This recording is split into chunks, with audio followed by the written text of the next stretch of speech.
In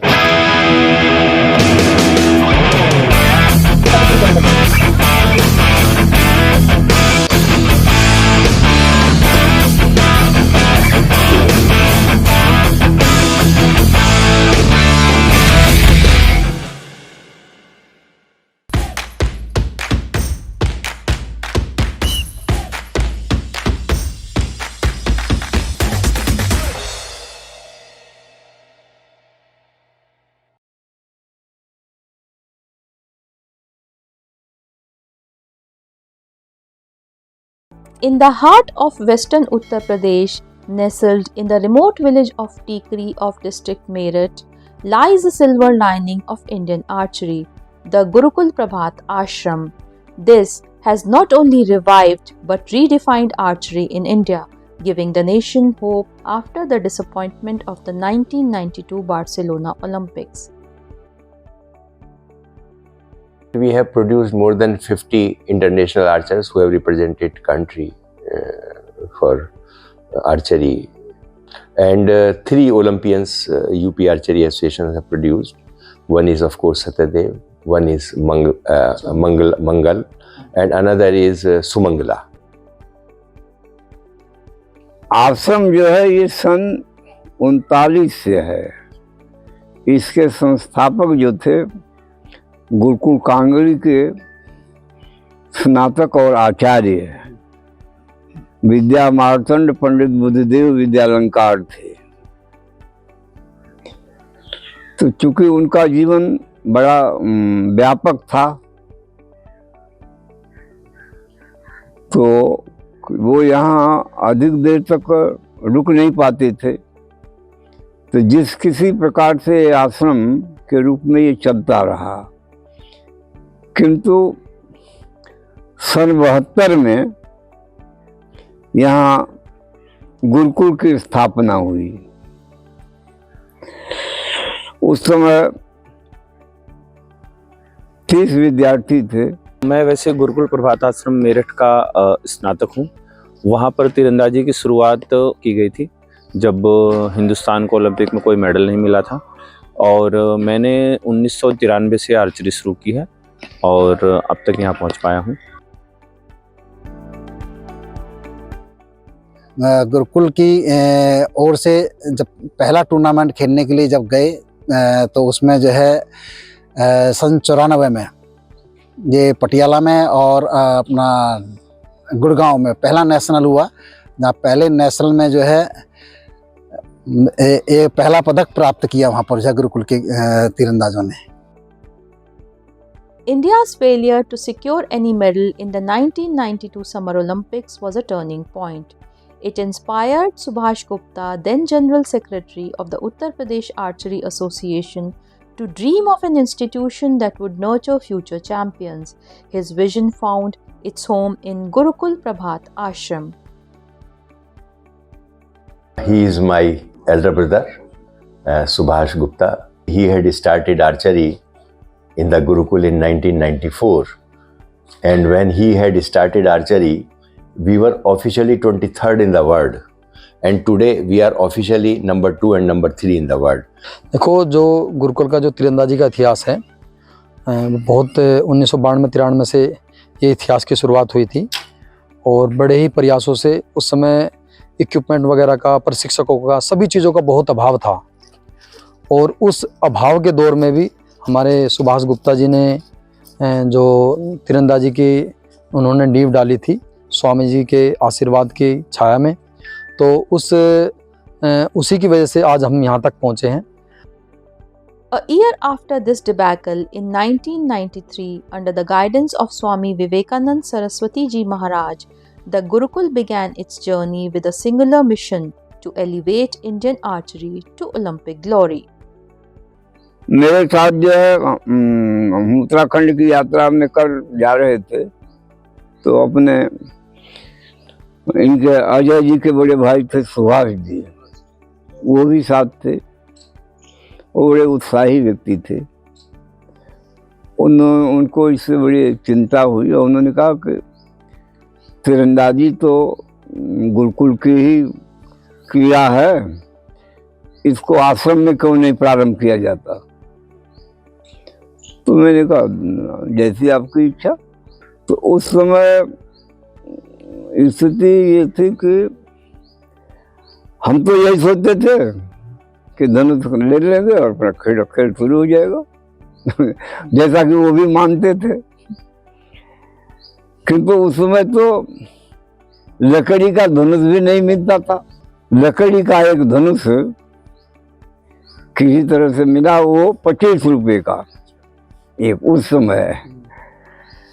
तो शुरू हो गया, क्योंकि तो यही कहते थे। अब कोई जानता नहीं, किसको पता कि कौन तीरंदाजी क्या होते। बस Although Subhash Gupta is no longer with us, his dream lives on through his younger brother Ajay Gupta, the current General Secretary of the UP Archery Association, who considers it as a tribute to his late brother. Achieving an Olympic gold medal in archery would be the ultimate homage to his vision. That in Gurukul, this archery was started by my brother and me in 94. So total expenditure, total development, total buying, total development of the archery is purely depending on me now, after when my brother is no more, who had expired in 2001. It's a kind of tribute to him. The Gurukul's uniqueness lies in its adherence to the traditional Gurukul Paddhati. Students here begin their day before sunrise, blending rigorous archery practice with age-old disciplines such as grazing cows, participating in prayers, chanting mantras, and conversing in Sanskrit. This holistic approach instills focus, discipline, and resilience among them. Gurukul जो है एक विशेष रूप से शिक्षण संस्थान है, जहाँ पर अपने गुरुकुलीय परंपरा के साथ साथ जो है इसकी संस्कृत की पढ़ाई का मतलब पूरा है। वेद वेदांत जो कुछ है मतलब संस्कृत से संबंधित पूरी शिक्षा दी जाती है। प्रतियोगितां तव मस्तिष्के कीदृशं वार्ता गच्छन्ति स्म येन तव मानसिक स्थिति अत्यधिकं भिन्ना आसीत्। मम प्रतियोगितां मनसि आगच्छति स्म यत् मया विजेतव्यमस्ति, परं मनसि इदमपि आसीत् किम् अष्टसु गन्तव्यमस्ति।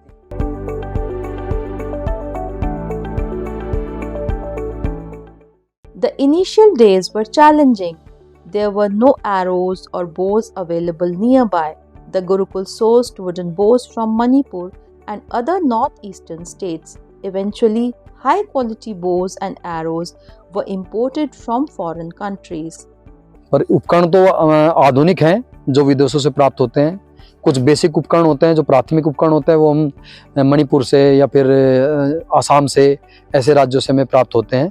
और वैदेशिक उपकरण ये हैं अमेरिका या फिर कोरिया, चाइना, इन जगह से विदेशी उपकरण प्राप्त करके वो आधुनिक जो वर्ल्ड आर्चरी फेडरेशन के जो नियम हैं उनके तहत हमारा जो प्रशिक्षण चलता है।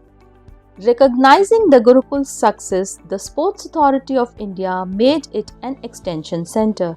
Today, the Gurukul boasts 3 Olympians and over 50 international archers among its alumni.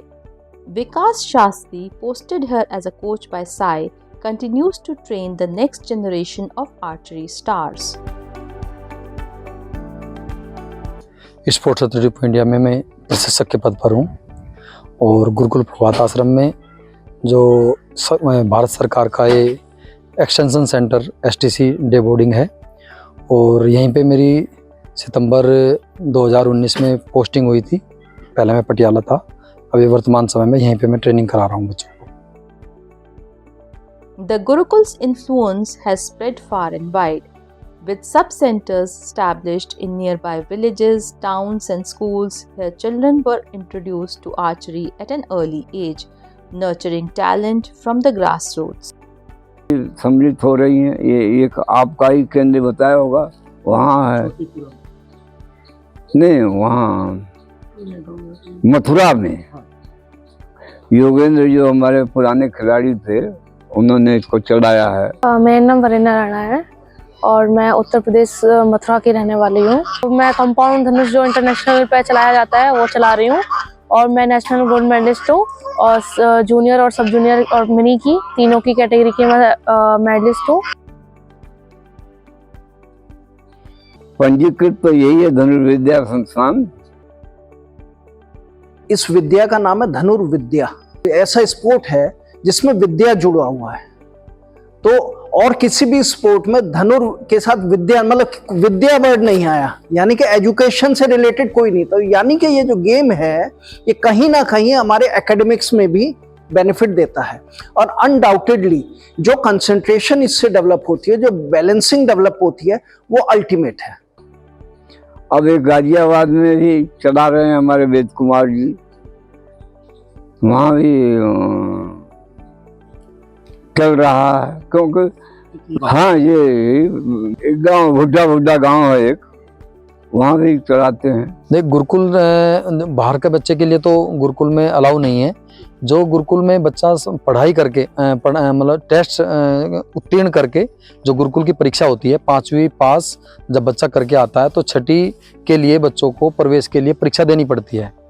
उस परीक्षा को और साक्षात्कार को उत्तीर्ण करके जो बच्चा गुरुकुल में प्रवेश लेता है, और उसमें प्रवेश के लिए मात्र गुरुकुल में 15 सीटें होती हैं।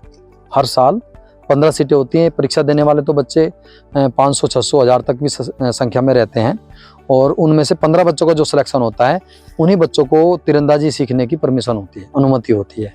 और बाहर से बच्चों को अनुमति नहीं होती। पर यह है कि स्वामी जी के आशीर्वाद से बाहर की व्यवस्था को देख करके गुरुकुल से बाहर भी एक केंद्र का स्वामी जी के आशीर्वाद से शुरू किया है, और उसमें जो बच्चा, जो भी आसपास के गाँव का कोई भी बच्चा प्रशिक्षण लेना चाहता है, उस केंद्र में वो प्रशिक्षण ले लेता है। As bows are drawn and arrows fly, Gurukul Prabhat Ashram continues to inspire a nation. For Swami Vivekanand Saraswati Ji Maharaj and Ajay Gupta, the ultimate goal remains clear, an Olympic gold medal that will forever honor Subhash Gupta's dream. अभी मेरे मन में मेरा तो यही है कि सब कुछ हुआ, किंतु ओलंपिक का स्वर्ण पदक अभी प्राप्त नहीं हुआ। उसी लक्ष्य से इसको आविर्भाव इसका हुआ था। ये मन में तो है ही, आज भी है। मैंने कहा भी इन लोगों से कि जब तक स्वर्ण पदक धनुर्विद्या में नहीं ओलंपिक में आता है, तब तक सुभाष जी का स्वप्न अधूरा है।